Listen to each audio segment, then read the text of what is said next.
रिकव्हरीचा अजिबात विचार नाही। विक्रोळीमध्ये दादा सूर्यानगर आहे, त्या ठिकाणी एकच भिंत जी आहे ती 10 वेळा बांधल्याचं दाखवलंय। 2014 ते 2000 दाखवलं मुंबई म्हाडाच्या वतीनं बांधण्यात आलेली आहे। तुम्ही माहिती दिली, मला त्याची माहिती नाही। मी आता तुमच्याशी बोलून मुंबईला चाललोय।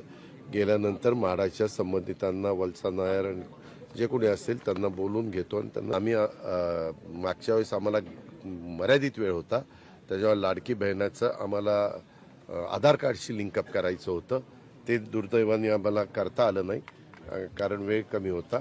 आता त्याच्या संदर्भामध्ये खरोखरी ज्या लाडक्या बहिणीला तो लाभ द्यायचा आहे, तो लाभ देण्याच्या संदर्भामध्ये आम्ही हळूहळू पावलं उचलतो।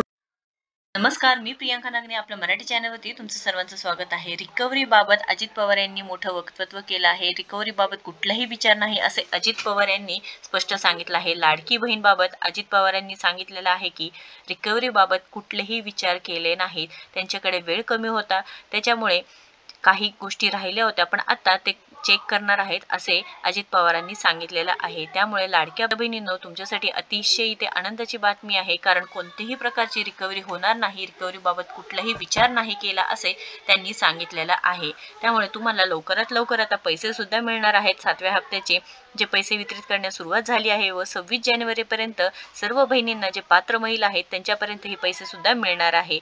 चला तर आजची जी सविस्तर माहिती काय आहे ते पाहून घेऊयात।